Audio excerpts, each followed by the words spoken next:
ಅಂತಂದ್ರೆ ಏನು ಅಂತ. ಕೃಷಿ ಅಂದ್ರೆ ನಾವು ಅನ್ಕೊಳ್ತಾ ಇದೀವಿ ನೆಲ ಅಗಿಬೇಕು, ಬೀಜ ಬಿತ್ತಬೇಕು, ಇದು ಕೃಷಿ. ಹೌದು, ಖಂಡಿತ ಕೃಷಿನೇ.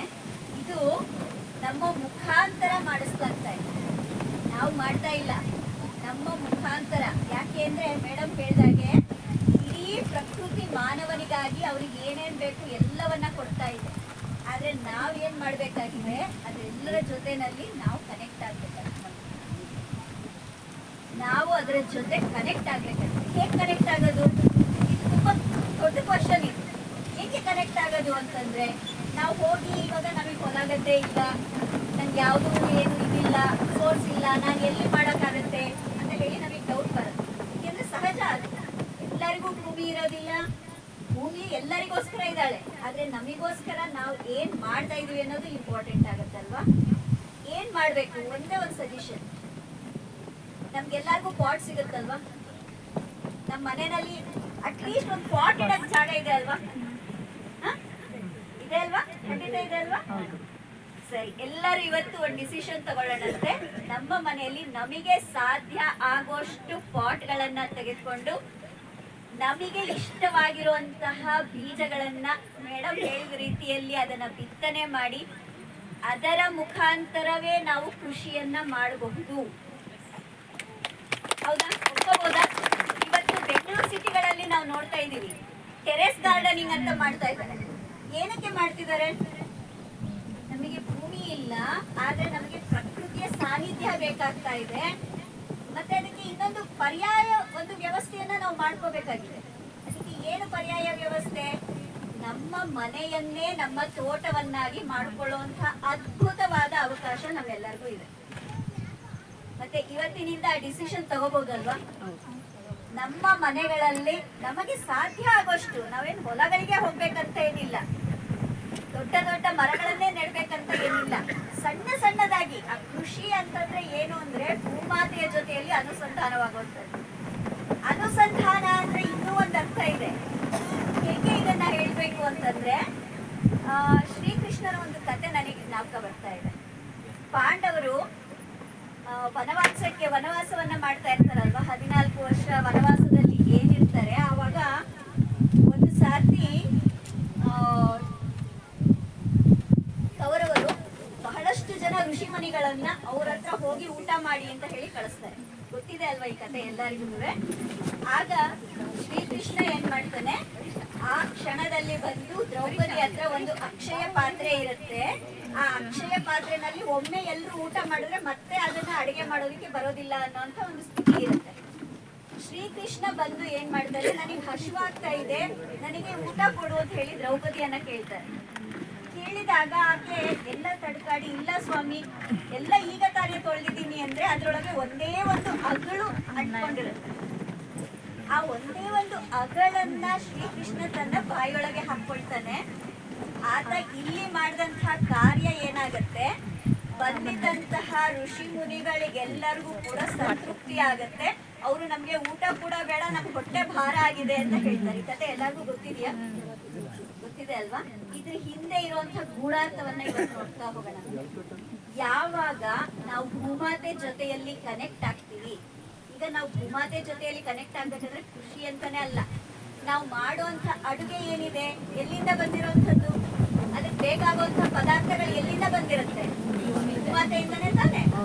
ಆ ಭೂಮಾತೆಯ ಜೊತೆಯಲ್ಲಿ ನಾವು ಬಳಸುವಂತಹ ಪದಾರ್ಥಗಳಲ್ಲಿ ಇರುವಂತಹ ಭೂಮಾತೆಯ ಜೊತೆಯಲ್ಲಿ ನಾವ್ ಯಾವಾಗ ಕನೆಕ್ಟ್ ಆಗ್ತೀವೋ, ಅದರ ಮುಖಾಂತರ ಯಾವಾಗ ನಾವು ಅಡುಗೆಯನ್ನ ಮಾಡ್ತೀವೋ, ಆ ಒಂದೇ ಒಂದು ಅಗುಳಲ್ಲಿ ಕೂಡ ಸಂತೃಪ್ತಿಯ ಭಾವ ಅನ್ನೋಂಥದ್ದು ತುಂಬಿಕೊಳ್ತಾ ಹೋಗುತ್ತೆ. ಭೂಮಾತೆಯನ್ನ ಏನ್ ಹೇಳ್ತೀವಿ? ಕ್ಷಮಯಾದರಿ ಸಹನಾಮೂರ್ತಿ ಅಂತ ಹೇಳ್ತೀವಿ, ಹೌದಾ? ಅದೇ ಗುಣಗಳು ನಮ್ಮೆಲ್ಲರಲ್ಲಿ ಕೂಡ ಇದೆ. ಯಾಕೆ ಅಂದ್ರೆ ನಾವೆಲ್ಲರೂ ಭೂಮಾತೆಯ ಮಕ್ಕಳೇ. ಆಕೆ ಮಕ್ಕಳು ಅಂದ್ರೆ ನಮ್ಮೆಲ್ಲರೊಳಗಡೆ ಅಂತಹ ಶಕ್ತಿ ಇದೆ. ಆ ಶಕ್ತಿಯನ್ನ ಉಪಯೋಗಿಸ್ಕೊಳ್ಳೋದನ್ನ ನಾವು ಕಲಿಬೇಕು. ಯಾವಾಗ ನಾವು ಮಾಡುವಂತ ಅಡುಗೆಯ ಜೊತೆಯಲ್ಲಿ ನಾವು ಕನೆಕ್ಟ್ ಆಗ್ತೀವೋ, ಪ್ರತಿಯೊಬ್ಬ ಮಹಿಳೆ ಮಾತ್ರ ಅಲ್ಲ, ಪುರುಷರು ಕೂಡ ಇದನ್ನ ದಯವಿಟ್ಟು ಗಮನ ಇಟ್ಕೊಂಡು ಕೇಳಿ. ಅಡುಗೆಯನ್ನ ಮಾಡೋದು ಮಹಿಳೆಯಾದ್ರೆ ತಿನ್ನುವಂತಹವರು ಎಲ್ಲರೂ ಆಗಿರ್ತೀವಿ. ಅಡುಗೆಯನ್ನ ಮಾಡ್ಬೇಕಾದ್ರೆ ಆ ಭೂಮಾತೆಯ ಜೊತೆ ಅನುಸಂಧಾನಳಾಗಿ ಅದರ ಒಂದೊಂದು ಕಣದ ಎನರ್ಜಿಯನ್ನ ಕೂಡ ಅನುಭವಿಸಿ ನಾವು ಅದರೊಳಗೆ ಹಾಕ್ತಾ ಹೋದಾಗೆ ತಿಂದಂತಹ ಪ್ರತಿಯೊಬ್ಬರ ಮನಸ್ಸಿನಲ್ಲಿ ಕೂಡ ಆ ಸಂತೃಪ್ತಿ ಅನ್ನುವಂಥದ್ದು ಬೆಳೀತಾ ಹೋಗ್ತದೆ. ನಾವು ಮಕ್ಕಳನ್ನ ಹೇಗ್ ಬೆಳೆಸ್ತೀವಿ ನಾವು ಮಕ್ಕಳನ್ನ? ಅದಕ್ಕೆ ಆಟ ಆಡಕ್ ಬಿಡ್ತೀವಿ, ಗಮನ ಇರುತ್ತೆ, ಆದ್ರೆ ಅದನ್ನ ರಿಸ್ಟ್ರಿಕ್ಟ್ ಮಾಡಲ್ಲ. ಹೀಗೆ ಮಾಡು, ಹೀಗೆ ಇರು, ಹೀಗೆ ಮಾಡು ಅಂತ ಹೇಳಿ ನಾವು ಹೇಳೋದಿಲ್ಲ. ಯಾಕೆಂದ್ರೆ ಅದು ಬೀಳ್ಬೇಕು, ಏಳ್ಬೇಕು, ಆವಾಗಲೇ ಅದು ಪಾಠ ಕಲಿಯುವಂಥದ್ದಂತೆ. ಅದೇ ರೀತಿಯಲ್ಲಿ ನಾವು ಪ್ರತಿಯೊಂದನ್ನು ಕೂಡ ಅಭ್ಯಾಸ ಮಾಡಬೇಕು. ಪ್ರತಿಯೊಂದು ನಾವು ನೀರು ಕುಡಿಯೋದ್ರಿಂದ ಹಿಡಿದು ಊಟ ಮಾಡೋದನ್ನ, ಮಕ್ಕಳಿಗೆ ಊಟ ಅನ್ನೋಂಥದ್ದು ಏನೋ ಒಂದು ಪ್ಲೇಟಿಗೆ ಅಮ್ಮ ಏನೋ ಹಾಕೊಟ್ಲು ಅದು ತಿಂದೆ ನಾನು, ಅಷ್ಟೇ ಅಲ್ಲ. ಆ ಅಡುಗೆಯ ಆ ಆಹಾರ ನಮ್ಮ ಒಳಗಡೆ ಹೋಗ್ತಿದೆ ಅಂತಂದ್ರೆ ಅದು ಏನ್ ಕೆಲಸ ಮಾಡುತ್ತೆ ಒಳಗಡೆ, ಅದು ಯಾವ ರೀತಿ ಶಕ್ತಿ ತಂದ್ಕೊಡುತ್ತೆ, ಅದೆಲ್ಲವೂ ಕೂಡ ಒಬ್ಬ ತಾಯಿ ಮಾತ್ರನೇ ಹೇಳ್ಕೊಡೋದಕ್ಕೆ ಸಾಧ್ಯ ಇರೋಂಥದ್ದು. ಮತ್ತೆ ಇಲ್ಲಿ ತಾಯಿಯ ಕಾರ್ಯ ಎಷ್ಟು ಇಂಪಾರ್ಟೆಂಟ್ ಒಪ್ಕೋತೀರಾ? ತುಂಬಾ ಇಂಪಾರ್ಟೆಂಟ್ ಆಗಿರುತ್ತೆ. ಹಾಗೇನೆ ಈ ಭೂಮಾತೆ ಕೂಡ ಮೇಡಮ್ ಹೇಳಿದ್ರು, ಎಷ್ಟು ಚೆನ್ನಾಗಿ ಎಕ್ಸ್ಪ್ಲೇನ್ ಮಾಡಿ ಹೇಳಿದ್ದಾರೆ ಅಂದ್ರೆ, ನಮ್ಮ DNA ನಲ್ಲಿ ನಮಗೆ ಏನು ಬೇಕಾಗಿದೆ ಅನ್ನೋಂಥದ್ದನ್ನ ಜ್ಞಾನವನ್ನ ಆಕೆ ಸ್ವೀಕಾರ ಮಾಡಿ ನಮಗೆ ರಿಟರ್ನ್ ಕೊಡ್ತಾ ಇದ್ದಾಳೆ ಆ ಭೂಮಾತೆ. ನಮ್ಗೆ ಏನ್ ಬೇಕಾಗಿದೆ, ಇದು ಈವನ್ ಸೈಂಟಿಫಿಕ್ ಆಗಿ ಪ್ರೂವ್ ಆಗಿರುವಂತದ್ದು. ಒಂದು ಹಸುವನ್ನ ಮನೆಯಲ್ಲಿ ಸಾಕಿದ್ರೆ ಆ ಹಸು ಹೇಗೆ ಹುಲ್ಲನ್ನ ತಿನ್ನುತ್ತೆ ಅಂದ್ರೆ, ಮನೆಯಲ್ಲಿ ತನ್ನನ್ನ ನೋಡ್ಕೊಳ್ತಾ ಇರುವಂತಹ ವ್ಯಕ್ತಿಗೆ ಯಾವ ರೀತಿಯ ಕಾಯಿಲೆ ಇದೆ, ಆತನಿಗೆ ಯಾವ ಡಿಫಿಷಿಯನ್ಸಿ ಇದೆ, ಅದಕ್ಕೆ ಸಂಬಂಧಪಟ್ಟಂತ ಹುಲ್ಲನ್ನ ತಿನ್ಕೊಂಡ್ ಬರುತ್ತಂತೆ. ಇದು ಸೈಂಟಿಫಿಕ್ ಆಗಿ ಪ್ರೂವ್ ಆಗಿರುವಂತ ವಿಚಾರ ಇದೆ. ಅದಕ್ಕೆ ಸಂಬಂಧಪಟ್ಟಿರುವಂತ ಹುಲ್ಲನ್ನ ತೆಗೆದುಕೊಂಡು ಅದು ತಿಂದು ಅದರ ಹಾಲನ್ನ ತನ್ನ ಒಡೆಯನಿಗೆ ಕೊಡುತ್ತೆ. ಆ ಹಾಲನ್ನ ಕುಡಿದಾಗ ಆ ವ್ಯಕ್ತಿಯ ಒಂದು ಆರೋಗ್ಯ ಸುಧಾರಣೆ ಆಗ್ತಾ ಇರುತ್ತೆ. ಮತ್ತೆ ಈ ತರ ಪ್ರಕೃತಿ ಅಷ್ಟು ನಮಗೋಸ್ಕರ ಸಹಾಯ ಮಾಡ್ತಿದೆ ಅಂದಾಗ ನಾವ್ ಏನ್ ಕೊಡ್ತಾ ಇದ್ದೀವಿ? ಓಕೆ, ಒಂದು ಇವತ್ತಿಂದ ನಾವು ಡಿಸಿಷನ್ ತಗೊಂಡ್ವಿ, ಒಂದು ಪಾಟ್ ತಗೊಳ್ಳೋಣ, ಅದ್ರೊಳಗೆ ಬೆಳೆಯೋಣ ಅಂತ ಹೇಳಿ. ಸುಮ್ಮನೆ ಪಾಟಿಗೆ ಬೀಜ ಹಾಕಿ ನೀರ್ ಹಾಕೋದು ಮುಖ್ಯ ಅಲ್ಲ, ಅದರ ಜೊತೆ ಕನೆಕ್ಟ್ ಆಗಿ ಹೇಗೆ ಅದು ಮೊಳಕೆ ಹೊಡೆಯುತ್ತೆ, ಹೇಗೆ ಅದು ನನ್ನ ಎನರ್ಜಿನ ಸ್ವೀಕಾರ ಮಾಡ್ತಿದೆ, ಮಾತಾಡಿ. ಇದು ನಾನು ಪರ್ಸನಲ್ ಆಗಿ ಮಾಡಿರೋಂಥ ಒಂದು ಎಕ್ಸ್ಪೆರಿಮೆಂಟ್. ನಾನು ನಮ್ಮ ಮನೆಯವ್ರಿಬ್ರು ನಮ್ಮ ತೆಂಗಿನ ತೋಟ ಇದೆ, ಅಲ್ಲಿಗೆ ಹೋಗ್ತಾ ಇದ್ವಿ. ಹೇಗೆ ಅಂದ್ರೆ ಬೆಳಗ್ಗೆ 6 ಗಂಟೆ ಅಷ್ಟೊತ್ತಿಗೆ ಹೋಗ್ತಾ ಇದ್ವಿ. ಪ್ರತಿನಿತ್ಯ ಆ ಮರಗಳ ಜೊತೆಯಲ್ಲಿ ಮುಟ್ಟಿ ಅದನ್ನ ಮಾತಾಡಿಸಿ ಬರ್ತಾ ಇದ್ವಿ. ಅದನ್ನ ಮುಟ್ಟಿ ಮಾತಾಡಿಸಿ ಯಾಕೆ ಮಾಡ್ತಿದ್ವಿ ಅಂತಂದ್ರೆ, ಚಿಕ್ಕನಾಯಕನಹಳ್ಳಿ ಅಂದ್ರೆ ನೀರಿಲ್ಲ, ತುಂಬಾನೇ ಕಡಿಮೆ ನೀರಿರುವಂತ ಪ್ರದೇಶ ಅದು. ನಮ್ಮ ತೋಟದಲ್ಲಿ ಎಸ್ಪೆಷಲಿ ಏನಾಗಿತ್ತು ಅಂತಂದ್ರೆ, ನೀರಿಲ್ಲ ನೀರಿಲ್ಲ ನೀರಿಲ್ಲ ಅನ್ನೋಂತಹ ಸಂಕಲ್ಪನೆ ಹೆಚ್ಚು ಆಗಿ ಆಗಿ ಆಗಿ ನಿಜವಾಗ್ಲೂ ನೀರಿಲ್ದ ಹಾಗಾಗಿತ್ತು. ನಿಜವಾಗ್ಲೂ ನೀರಿಲ್ದ ಹಾಗೆ ಆಗಿರೋಂತಹ ಪರಿಸ್ಥಿತಿನಲ್ಲಿ ಗಿಡಗಳೆಲ್ಲ, ಮರಗಳೆಲ್ಲ ಒಣಗೋಗಿ ಫಲ ಕೊಡದೆಲೆ ಎಷ್ಟಿತ್ತು ಅಂದ್ರೆ ಕಾಯಿ ಇಷ್ಟಿಷ್ಟೇ ಬಿಡ್ತಾ ಇತ್ತು. ಇದನ್ನ ಕಣ್ಣಾರೆ ನೋಡಿದೀನಿ. ಯಾಕೆಂದ್ರೆ ನನ್ನ ಮದುವೆ ಆಗಿ 25 ವರ್ಷ ಆಯ್ತು. ನಾನು ಬಂದಾಗ ಬರ್ತಾ ಇದ್ದಂತಹ ಕಾಯಿಗುನುವೆ ಈಗ ಒಂದು 3-4 ವರ್ಷದ ಹಿಂದೆ ಬರ್ತಾ ಇದ್ದಂತಹ ಕಾಯಿನ ಸೈಜು ನಾನು ಚೆನ್ನಾಗಿ ಗಮನಿಸಿದೀನಿ. ಅದ್ರೊಳಗಡೆ ತಿರುಳೇ ಇರ್ತಾ ಇರ್ಲಿಲ್ಲ, ತುಂಬಾ ತೆಳುವಾದ ತಿರುಳು, ನೀರಿರ್ತಾ ಇರ್ಲಿಲ್ಲ. ತೆಂಗಿನಕಾಯಿ ಇದ್ರೆ ಒಳಗಡೆ ಎಷ್ಟು ನೀರಿರುತ್ತೆ, ಅದು ನೀರಿರ್ತಾ ಇರ್ಲಿಲ್ಲ. ಇದೆಲ್ಲ ಇದ್ದಾಗ ನಾವೊಂದು ಡಿಸಿಷನ್ ತಗೊಂಡ್ವಿ, ಆಯ್ತು ನಾವು ಹೋಗೋಣ ಅಂತ. ಡೈಲಿ ಸುಮ್ಮನೆ ಅದಕ್ಕೆ ಏನು ಮಾಡೋದು ಬೇಡ, ನಾವು ದಿನ ಹೋಗಿ ಮಾತಾಡ್ಸೋಣಂತೆ, ಅಲ್ಲಿ ಕೂತು ಧ್ಯಾನ ಮಾಡಿ ಬರೋಣಂತೆ ಅಂತ ಹೇಳಿ ಹೆಚ್ಚು ಕಮ್ಮಿ ಒಂದು 3 ತಿಂಗಳಷ್ಟೇ, ಜಾಸ್ತಿನೂ ಮಾಡಿಲ್ಲ ನಾವು, 3 ತಿಂಗಳಷ್ಟೇ ನಾವು ಮಾಡಿರೋಂಥ ಕೆಲಸ ಇದು. ನೆಕ್ಸ್ಟ್ ಇಳುವರಿ ಬರೋಷ್ಟೊತ್ತಿಗೆ ಒಳಗಡೆ ದಳ ಅನ್ನೋಂಥದ್ದು ಇಷ್ಟು ದಪ್ಪ ಬಂದಿದೆ. ನನಗೆ ಅಮೇಝಿಂಗ್, ನಿಜವಾಗ್ಲೂ ನನ್ನ ಕಣ್ಣಾರೆ ನೋಡಿದಂತಹ ಸಂಖ್ಯೆ ಇದು. ಒಳಗಡೆ ಕಟ್ಟ ಅನ್ನೋಂಥದ್ದು ಇಷ್ಟು ದಪ್ಪ ಇದೆ. ಒಂದು ತೆಂಗಿನಲ್ಲೂ ನೀರೇ ಇಲ್ಲದೆ ಇರೋಂಥದ್ದು, ಅದ್ರ ಒಳಗಡೆ ಕೂಡ ನೀರಿದೆ. ಎಷ್ಟು ಸ್ವೀಟ್ ಇದೆ ಅಂದ್ರೆ ನಿಜವಾಗ್ಲೂ ಅಮೃತ ಕುಡಿದಷ್ಟು ಸ್ವೀಟ್ ಆಗಿರ್ತಾ ಇತ್ತು. ಅಷ್ಟು ಅದ್ಭುತವಾಗಿ ಬೆಳೆ ಬದಲಾವಣೆ ಆಗ್ತಾ ಇತ್ತು. ಅಂದ್ರೆ ಇಲ್ಲಿ ಏನ್ ಅರ್ಥ ಮಾಡ್ಕೋಬೇಕಾಗಿರೋದು ಅಂದ್ರೆ, ನಮ್ಮಲ್ಲಿ ಶಕ್ತಿಯ ಭಗವಂತ ತುಂಬಿ ಕಳಿಸಿದಾನೆ.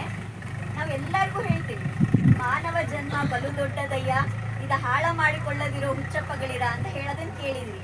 ಆದ್ರೆ ಏನಕ್ಕೆ ಹೇಳ್ತಾರೆ? ಅದ್ ಹಿಂದೆ ಏನೋ ಒಂದು ಕಾರಣ ಇರ್ಬೇಕಲ್ವಾ? ಈ ಸಮಸ್ತ ಸೃಷ್ಟಿಯಲ್ಲಿ ಈ ಸಮಸ್ತ ಸೃಷ್ಟಿಯನ್ನ ಹೇಗೆ ಬಳಸ್ಕೋಬೇಕು ಅನ್ನುವಂತಹ ಜ್ಞಾನ ಇರುವಂತಹ ಜೀವಿ ಅಂದ್ರೆ ಮನುಷ್ಯ ಒಬ್ಬನೇ. ಅವನಿಗೆ ಅದ್ಭುತವಾದ ಜ್ಞಾನವನ್ನ ಕೊಟ್ಟಿದ್ದಾನೆ ಆ ಭಗವಂತ. ಇದನ್ನ ಹೇಗೆ ಬಳಸ್ಕೊಂಡ್ರೆ ನೀನು ಹೇಗೆ ಮುಂದುವರಿಬಹುದು, ನೀನು ಸುಮ್ಮನೆ ಬದುಕ್ತಾ ಇಲ್ಲ ಇಲ್ಲಿ, ಇದೆಲ್ಲದನ್ನ ಬಳಸ್ಕೊಂಡು ಅದನ್ನ ಮತ್ತೆ ಮತ್ತೆ ರೀಜನರೇಷನ್ಗೆ ಹೇಗೆ ಅದನ್ನ ಬಳಸ್ಕೋಬೇಕು ಅನ್ನೋಂಥ ಜ್ಞಾನವನ್ನ ಕೊಡೋಂಥ ಅದ್ಭುತವಾದ ಸ್ಥಿತಿ ನಿನಗಿದೆ. ಅದನ್ನ ಬಳಸ್ಕೋ ಅನ್ನೋಂಥ ವಿಚಾರವನ್ನ ತಿಳಿಸೋದಕ್ಕೋಸ್ಕರ ನಮ್ಮ ಹಿರಿಯರು ಹೇಳಿರುವಂತಹ ಮಾತು. ಮತ್ತೆ ಇದನ್ನ ಇಲ್ಲೇ ಕೇಳಿ, ಏನೋ ಇಲ್ಲಿ ಒಂದಿನ ಪ್ರೋಗ್ರಾಮ್ ಮಾಡಿದ್ದಾರೆ, ಒಂದಿನ ತುಂಬಾ ಅದ್ಭುತವಾದ ಎನರ್ಜಿಯನ್ನ ಪಡ್ಕೊಂಡಿದೀವಿ, ಹೋಗೋಣಂತೆ, ಆಮೇಲೆ ಹೋದ್ಮೇಲೆ ಮರ್ತು ಹೋಯ್ತು. ಎಲ್ಲ ಜ್ಞಾನ ಅಷ್ಟೇ, ಎಲ್ಲರೂ ಬಂದ್ವಿ ಹೋದ್ವಿ, ಒಂದಿನ ತುಂಬಾ ಚೆನ್ನಾಗಿ ಟೈಮ್ ಸ್ಪೆಂಡ್ ಮಾಡಿದ್ವಿ ಅನ್ನೋ ತರದಲ್ಲಿ ತೆಗೆದುಕೋಬೇಡಿ. ಸೀರಿಯಸ್ ಆಗಿ ಇದರ ಬಗ್ಗೆ ಆಲೋಚನೆ ಮಾಡಿ. ಮೇಡಮ್ ಹೇಳ್ದಾಗೆ ನಮ್ಮ ಎಲ್ಲರ DNA ನಲ್ಲಿ ಈ ಅದ್ಭುತವಾದ ಜ್ಞಾನ ನಿಕ್ಷೇಪವಾಗಿದೆ. ನಿಧಿ ಎಲ್ಲಿದೆ ಅಂದ್ರೆ ಭೂಮಿಯ ಒಳಗಡೆ ಇದೆ ಅಂತ ಹೇಳ್ತೀವಿ ನಾವು. ಹಾಗೆ ಜ್ಞಾನ ಎಲ್ಲಿದೆ ಅಂದ್ರೆ ನಮ್ಮ ಒಳಗಡೆನೇ ಇದೆ. ಇದೆಲ್ಲದನ್ನ ಋಷಿ ಮುನಿಗಳು ಅರ್ಥ ಮಾಡಿಸೋದಕ್ಕೋಸ್ಕರನೇ ಶ್ರೀಕೃಷ್ಣನ ಬಾಯಲ್ಲಿ ಸಮಸ್ತ ವಿಶ್ವವನ್ನ ಯಶೋಧ ಮಾತೆಗೆ ತೋರಿಸ್ತಾರೆ. ಏನದ್ರ ಅರ್ಥ? ಶ್ರೀಕೃಷ್ಣನಿಗೆ ಮಾತ್ರ ಇತ್ತು ಅಂತಲ್ಲ ಅರ್ಥ. ನಿಮ್ಮ ಪ್ರತಿಯೊಬ್ಬರಲ್ಲಿ ಕೂಡ ಬ್ರಹ್ಮಾಂಡದಷ್ಟು ಶಕ್ತಿ ಅಡಗಿದೆ. ಆ ಶಕ್ತಿಯನ್ನ ಹೊರಗೆ ತಂದುಕೊಳ್ಳಿ, ಉಪಯೋಗಿಸ್ಕೊಳ್ಳಿ, ಅದನ್ನ ರಿಮೋಡರೇಟ್ ಮಾಡಿ. ಹಿಂಗೆ ರಿಮೋಡರೇಟ್ ಮಾಡೋದು ಅಂದ್ರೆ, ಈಗ ನಾವೆಲ್ಲರೂ ನೋಡ್ತೀವಿ, ನಮ್ಮ ಅಜ್ಜಿಯರು ಹಿಟ್ಟು ರುಬ್ತಾ ಇದ್ರು. ಹೇಗೆ ಹಿಟ್ಟು ರುಬ್ತಾ ಇದ್ರು? ಇದು ಒರಡ್ಕಲ್ಲಲ್ಲಿ, ಅದಕ್ಕಿಂತ ಮುಂಚೆ ಬೀಸಕಲ್ಲು, ಕಲ್ಲಲ್ಲಿ ಮಾಡ್ತಿದ್ರು, ಇಲ್ಲ ರುಬ್ಬಕಲ್ಲು.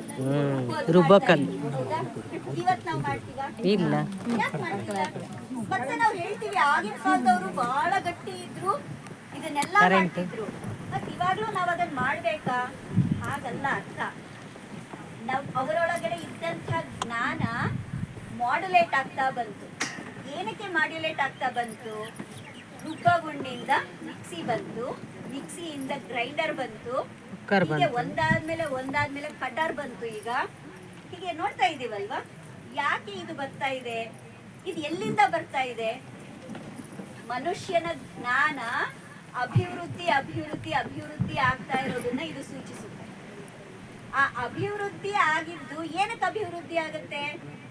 ಕೆಲಸ ಕಮ್ಮಿ ಆಗಿ ಸಮಯ ಉಳಿತಾಯ ಆಗಿ. ಆ ಸಮಯ ಉಳಿತಾಯ ಏನೋ ಆಗ್ತಿದೆ, ಅದನ್ನ ಯುಟಿಲೈಸ್ ಮಾತ್ರ ನಾವು ಮಾಡ್ಕೊತಾ ಇಲ್ಲ. ಹೌದಾ? ಕರೆಕ್ಟ್. ಎಲ್ಲರ ಮೇನ್ ಮಿಸ್ಟೇಕ್ ಇವಾಗ ಏನಾಗ್ತಿದೆ? ಮೊಬೈಲ್. ಅದು ಮಿಸ್ಟೇಕ್ ಅಂತ ಕೂಡ ಅಲ್ಲ, ಅದು ಕೂಡ ಒಂದು ಮಾಡ್ಯುಲೇಟ್ ಆಗಿರೋಂಥದ್ದೇ. ಅದನ್ನ ಯಾವ ರೀತಿ ಬಳಸ್ಕೋಬೇಕು ಅನ್ನೋದು ನಮ್ಮ ಕೈ. ಅಲ್ಲೇ ನಾವು ಮಿಸ್ಟೇಕ್ ಮಾಡ್ತಾ ಇದ್ದೀವಿ. ಮೊಬೈಲ್ ಬಂದಿರೋದ್ರಿಂದ ಎಲ್ಲೋ ಇರೋಂಥವ್ರ ಜೊತೆನಲ್ಲಿ ಕನೆಕ್ಟ್ ಆಗ್ತಾ ಇದ್ದೀವಿ, ಅದು ಕರೆಕ್ಟೇ. ಆದ್ರೆ ನಾವು ಯೂಸ್ ಮಾಡ್ಕೊಳ್ತಾ ಇರೋದು ವಿಪರೀತವಾಗಿ ಯೂಸ್ ಮಾಡ್ಕೊಳ್ತಾ ಇದ್ದೀವಿ. ತಪ್ಪುದ ಎಲ್ಲದರಲ್ಲೂ ಸರಿ ತಪ್ಪು ಎರಡೂ ಇರುತ್ತೆ. ಯಾವ್ದೊಂದು ಸ್ವೀಕಾರ ಮಾಡಬೇಕು ಅದನ್ನ ಸ್ವೀಕಾರ ಮಾಡುವಂತಹ ಜ್ಞಾನ ಇಲ್ಲದೆ ಇರೋದಕ್ಕೆ ನಾವಿವತ್ತು ಇಲ್ಲಿ ಹೇಳ್ತಾ ಇದ್ದೀವಿ. ಅದನ್ನ ಸರಿ ಮಾಡ್ಕೊಳ್ತಾ ಹೋಗೋಣಂತೆ. ಇವಾಗ ಕೃಷಿ ಅಂದ್ಮೇಲೆ ಪ್ರತಿಯೊಂದು ಸಂಬಂಧ ಇರೋಂಥದ್ದೇ ಕೃಷಿ. ಪ್ರತಿಯೊಂದಕ್ಕೂ ಬೇಸ್ ಪಾಯಿಂಟ್ ನಮ್ಮ ಆಹಾರ. ಪ್ರತಿಯೊಂದಕ್ಕೂ ಬೇಸ್ ಅದು. ನಮ್ಮ ಆಹಾರ ಹೇಗಿರುತ್ತೆ ನಾವು ಹಾಗಾಗ್ತೀವಿ. ನಮ್ಮ ಆಹಾರ ತಿನ್ನೋಂಥ ವಿಧಾನ ಹೇಗಿರುತ್ತೆ ನಮ್ಮ ಮನಸ್ಥಿತಿ ಹಾಗಿರುತ್ತೆ. ನಾವು ಆಹಾರವನ್ನ ತಯಾರು ಹೇಗೆ ಮಾಡ್ತಿದೀವಿ ಹಾಗೆ ಪ್ರತಿಯೊಬ್ರು ಇರ್ತಾರೆ. ಎಲ್ಲದಕ್ಕೂ ಇಲ್ಲಿ ಆಹಾರವೇ ಮುಖ್ಯ ಅಂದ್ಮೇಲೆ ಈ ಆಹಾರವನ್ನ ಹೇಗೆ ಬೆಳಿಬೇಕು ಅನ್ನುವಂತಹ ಬೇಸ್ ಪಾಯಿಂಟ್ ಇರೋದು ಕೃಷಿಯ. ಆ ಕೃಷಿಯನ್ನ ನಾವು ಅರ್ಥ ಮಾಡಿಕೊಂಡು ಇವತ್ತು ಈ ಪರಿಸ್ಥಿತಿನಲ್ಲಿ ಇನ್ನೂ ಒಂದು ಮಾತು ಹೇಳಲಿಕ್ಕೆ ಇಷ್ಟಪಡ್ತೀನಿ. ಇವತ್ತಿನ ಜನಾಂಗ ಹೆಂಗೆ ನಾವು ತಯಾರು ಹಾಕ್ತಿದೀವಿ ಅಂತಂದ್ರೆ, ಇವನ್ ನನ್ನನ್ನು ಸೇರಿಸಿ ನಾನು ಹೇಳ್ಕೊಳ್ತಾ ಇದ್ದೀನಿ. ನನ್ನ ಮಗನಿಗೆ ಕೃಷಿ ಅಂದ್ರೆ ತುಂಬಾ ಇಂಟ್ರೆಸ್ಟ್. ಬಟ್ ಏನ್ ಮಾಡ್ತೀವಿ? ಸಮಾಜದ ದೃಷ್ಟಿಕೋನದಿಂದ ನಮ್ಮನ್ನ ನಾವು ನೋಡ್ಕೊಳ್ತಾ ಹೋಗ್ತೀವಿ. ಅಯ್ಯೋ ಕೃಷಿ ಮಾಡಿದ್ರೆ ನೆಕ್ಸ್ಟ್ ಹೆಣ್ಣು ಕೊಡ್ತಾರೋ ಇಲ್ವೋ ಯೋಚನೆ ಮಾಡ್ತೀವಲ್ಲ. ಅಯ್ಯೋ ಕೃಷಿ ಮಾಡ್ತಿದ್ದಾನೆ ಅಂತಂದ್ರೆ, ಯಾಕಂದ್ರೆ ಇವತ್ತು ಹಂಗಾಗಿದೆ ಸಮಾಜ. ಸಮಾಜ ಆಗಿಲ್ಲ, ನಾವಾಗಿದ್ದೀವಿ. ನಾವೇ ಮಾಡ್ತಾ ಇರೋಂಥದ್ದು ಸಮಾಜವನ್ನ. ನಮ್ಮ ಆಲೋಚನೆನೇ ಅಲ್ಲಿ ಸೃಷ್ಟಿ ಆಗ್ತಾ ಇರೋಂಥದ್ದು. ಅವ್ನು ಈಗಲೂ ಅಂತಾನೆ, ಅಮ್ಮ ಜಾಬ್ ಮಾಡಕ್ ನನಗೆ ಇಷ್ಟ ಇಲ್ಲ, ದಯವಿಟ್ಟು ನನಗೆ ಊರಿಗೆ ವಾಪಸ್ ಬರೋದಕ್ಕೆ ಬಿಡು, ನನ್ನ ಊರಿಗೆ ವಾಪಸ್ ಬಂದು ನನಗೆ ಸಾಕು, ನಮ್ದಿರೋ ಸಣ್ಣ ತೋಟನೇ ಸಾಕು, ನಾನು ಅದನ್ನ ಇಂಪ್ರೂವ್ ಮಾಡ್ತೀನಿ, ನಾನು ಗೋಗಳನ್ನ ಸಾಕ್ತೀನಿ, ಇದು ಅವ್ರ ಇಂಟೆನ್ಷನ್. ಆಯ್ತಪ್ಪ ಮಾಡು, ಆದ್ರೆ ಸ್ವಲ್ಪ ಸಮಯ ಹೊರಗಿನ ಪ್ರಪಂಚ ಹೇಗಿದೆ ನೋಡು. ಹೊರಗಿನ ಪ್ರಪಂಚವನ್ನ ನೋಡಿದ್ಮೇಲೆ ಅದರ ಬಗ್ಗೆ ನೀನ್ ಏನೇನ್ ಸ್ಟಡಿ ಮಾಡ್ಬೇಕೋ, ಕೃಷಿಗೆ ಸಂಬಂಧಪಟ್ಟ ಹಾಗೆ ನೀನ್ ಏನೇನ್ ಸ್ಟಡಿ ಮಾಡ್ಬೇಕೋ ಎಲ್ಲವನ್ನ ಸ್ಟಡಿ ಮಾಡಿ ಬಂದು ನಿನ್ನ ಲಾಸ್ಟ್ ಏಮ್ ಏನಿದೆ ಅದು ಕೃಷಿನೇ. ಅದಕ್ಕೆ ನಾನ್ ಸಪೋರ್ಟ್ ಆಗಿ ನಿಲ್ತೀನಿ ಅಂತ ಹೇಳಿ ಇಲ್ಲಿ ನನ್ನ ಹೆಚ್ಚುಗಾರಿಕೆ ಅಂತ ನಾನು ಹೇಳ್ಕೊಳ್ತಾ ಇಲ್ಲ, ಇಲ್ಲಿ ನನ್ನ ಸ್ವಾರ್ಥನೂ ಇದೆ. ಸ್ವಾರ್ಥ ಇಲ್ಲದೆ ಏನು ಮಾಡೋದಕ್ಕೆ ಸಾಧ್ಯ ಇಲ್ಲ. ಅದನ್ನ ನಾನು ಈಗಲೂ ಕೂಡ ಈ ಕೆಲಸವನ್ನ ನಾವು ಮಾಡೋದಿಲ್ಲ, ಮಕ್ಕಳಿಗೆ ಆ ಎನ್ಕರೇಜ್ಮೆಂಟ್ ಕೊಡಲ್ಲ. ಇಲ್ಲ ಇಲ್ಲ ಇದೆಲ್ಲ ನಾವು ನೋಡ್ಕೊಳ್ತೀವಿ, ಇದೆಲ್ಲ ನಿನಗೆ ಯಾಕೆ, ನಿನ್ಗೆ ಮುಂದೆ ಹೋಗು, ಸಾಫ್ಟ್ವೇರ್ ಇಂಜಿನಿಯರ್ ಆಗು, ಆ ಕಂಪನಿಗಳಲ್ಲಿ ಕೊಡುವಂತಹ ಲಕ್ಷ ಲಕ್ಷ ಸಂಬಳಗಳನ್ನು ತೆಗೆದುಕೊಂಬ ಸಾಕು ಅಂತ ನಾವು ಹೇಳ್ತೀವಿ. ಇದು ನಾವು ಮಾಡ್ತಿರೋಂಥ ದೊಡ್ಡ ತಪ್ಪು.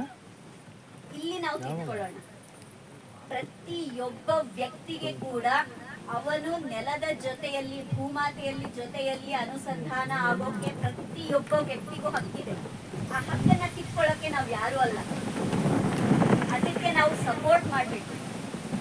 ಮತ್ತೆ ಅಂತಹ ಸಪೋರ್ಟ್ ಈಗಿಂದ ನಮ್ಮ ಮನೆಯಲ್ಲಿರೋಂಥ ಚಿಕ್ಕ ಚಿಕ್ಕ ಮಕ್ಕಳಿಗೂ ಕೂಡ ಇದರ ಬಗ್ಗೆ ಜ್ಞಾನವನ್ನ ಕೊಡ್ರಿ, ಅವರಿಗೆ ಮಣ್ಣಲ್ಲಿ ಆಟ ಆಡೋಕೆ ಬಿಡಿ, ಭೂಮಾತೆಯ ಒಂದು ಶಕ್ತಿಯನ್ನ ಅರ್ಥ ಮಾಡಿಸ್ರಿ. ಸಾರಿ, ಸಮಾಧಾನದಿಂದ ಕೇಳಿರೋದಕ್ಕೆ ನಿಮ್ಮೆಲ್ಲರಿಗೆ ಕೂಡ ವಂದನೆಗಳು.